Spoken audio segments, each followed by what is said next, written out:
All right, today what we're going to do is we're going to learn about writing and graphing exponential growth functions. You've already got exposed a little bit to exponential equations with the worksheets that we've just been working on.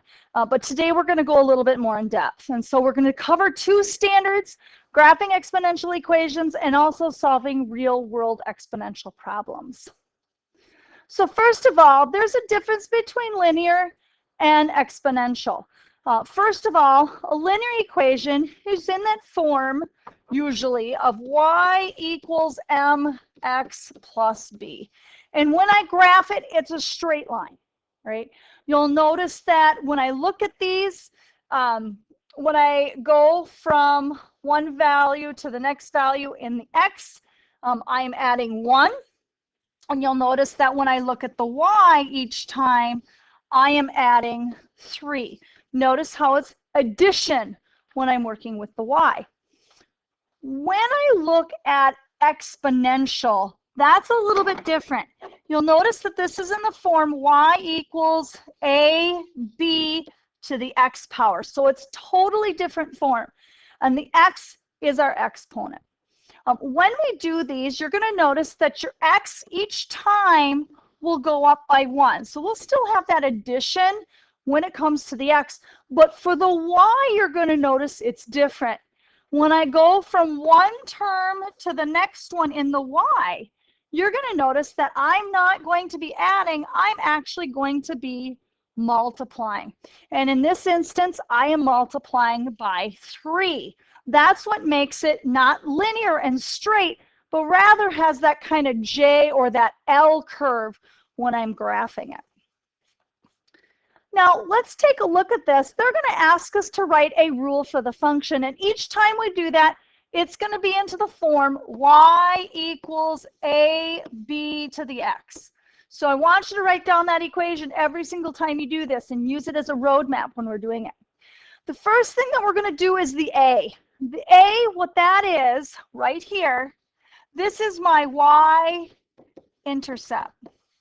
So you're going to notice that on the table, remember, when I look at my y-intercept, my x is going to be 0 and my y is going to be another number. So right here is where my y-intercept is. So in this example, my a is going to be -1, right? So I look to where my x is 0, match up my y, notice my y is -1, and so that is my y-intercept. My b is a little bit different. What I'm looking for here is I'm looking for the pattern of the y term. And so, for example, if I take a look at the y value and I go like this, what am I doing each time to the y value? Okay, I'm multiplying it by 4. So this right here is my b term. So b is going to equal 4. Now, when I put this into an equation, you'll notice when I circle my y-intercept and I write down what I'm multiplying by, this becomes a really easy equation. So I'm going to get y equals my a, which was -1. Okay, and I'm going to go b, and I'm going to put it in parentheses. It's going to be 4 to the x power. And that's my equation. All right, let's go down here and take a look at another example. Again, I'm going to write down y equals a b to the x. My y-intercept now, I'm going to circle. So notice I got my 0 in my x, and I got my y. All right, so I'm going to go y equals, my a is going to be 27. Again, it's the y value. And then I'm going to put parentheses for my b, and I'm going to look at what do I do to the 3 to get the 9 to get the 27 to get the 81, and the 81 to get the 243. And it's always a multiplication action. You'll notice in this example, I'm multiplying by 3. So my b is going to be 3, and it's to the x power. Again, exponential growth, you're going to be multiplying that y term. And so you take a look and see, what do I multiply it by? And that ends up giving me my b term.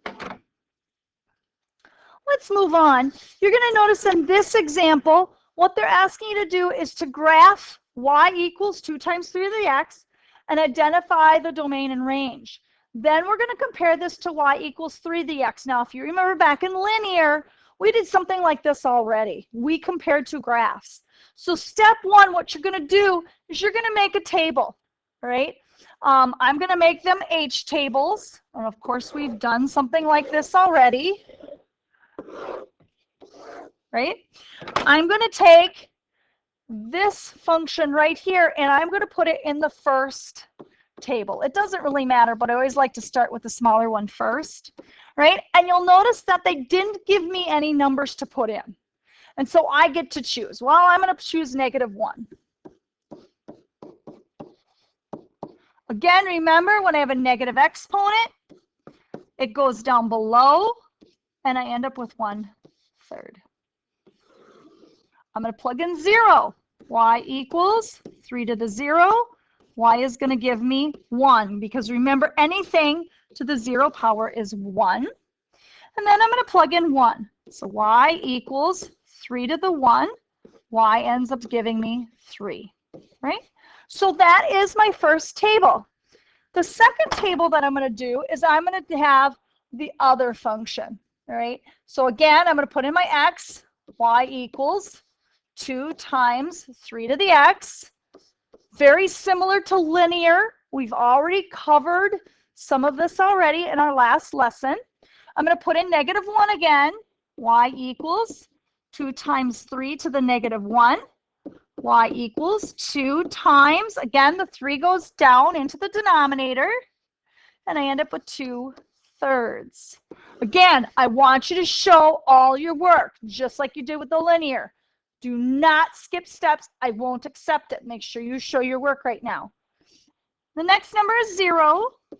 2 times 3 to the 0. Y is going to give me 2 times 1. So I end up with 2. And then I'm going to put in a 1. So y equals 2 times 3 to the 1. Y gives me 2 times 3, and that gives me 6. So you're going to have two tables because you have two equations, all right? And I get to choose what my x is going to be. Now, the second step is to plot your points. And so what we're going to do is we're going to take this information, and I'm going to take the blue one, and I'm going to graph it. So I got -1 and 1/3. -1 and 1/3 is right here. And you're going to notice that I get really close to that x-axis again, but I'm not going to go over it, okay? So I've got -1 and 1/3. I got 0 and 1. And I got 1 and 3. And you'll notice I've got that L movement like we've talked about before. Now notice that my graph does not cross the x-axis. Make sure it doesn't do that, because it would be wrong if it did. Now I'm going to do the next graph. Remember, when it was -1, it was 2/3. And again, that's just above that blue dot, right? So do the best you can. When it was 1, it was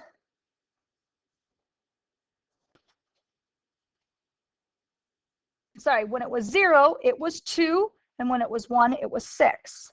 So I'm going to go 0, 2, and 1, 2, 4, 6. And then I'm going to draw my graph. And you're going to notice that it goes up a little quicker. This should really cross that dot. So let's try to redraw that again. So I'm going to go here. That's going to go through that dot. Okay. Right, so I graph the two. Again, they don't cross the x-axis, they don't cross each other, and they are going to have arrows on them. So make sure they look nice and clean and neat when you draw them. All right, let's go on then. It says draw a smooth curve through the points. Again, notice that I have a curve. And then I'm going to compare the two graphs. Notice the problem asked me to identify the domain and range. Now you're going to notice, first of all, the domain. When I look at the domain, did they tell me I needed to plug in certain numbers? They did not. I could choose positive, I could choose negative, I could choose fractions or decimals. So with the domain in this circumstance, it's all real numbers, meaning I can pretty much put any number I want to in there. The range, when I look at that, you need to take a look at the y values of my graph. You're going to notice that the y values here, they can be decimals or fractions, but you'll notice that I'm never going to get a negative number. That's why I said it can't cross that x-axis. You're also going to notice here they're fractions or decimals, but they're never negative in this example. And so what we're going to do then is say all positive real numbers. Okay? So you got to take a look. It's either going to be all positive real numbers or all negative real numbers based on the type of graph that you're getting. So you want to make sure that you're checking your answers as you go. Also, you're going to notice that if I compare the graphs, because it asks me to compare them, you're going to notice that the blue graph compared to the red graph has more of a curve to it, and you're also going to notice that the points go up quicker.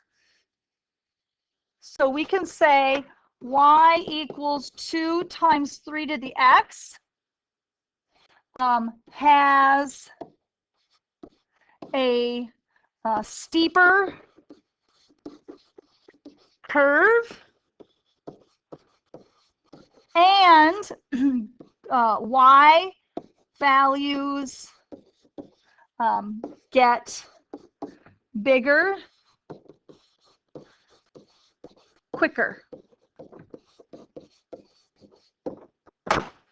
Okay, and you know that because when we look at this, notice it's coming here and it's going up quicker. It's going up faster. They sometimes call that a vertical stretch. So again, make sure you do your assignment and check your answers as you go. So we call that a vertical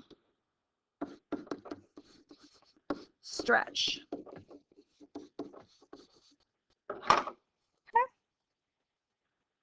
All right, this is day 2. We're not going to do that right now. That's going to cover some word problems. But right now, we're just going to cover the day 1. Make sure that if you have questions, you email me as we go, or you can ask me during work time.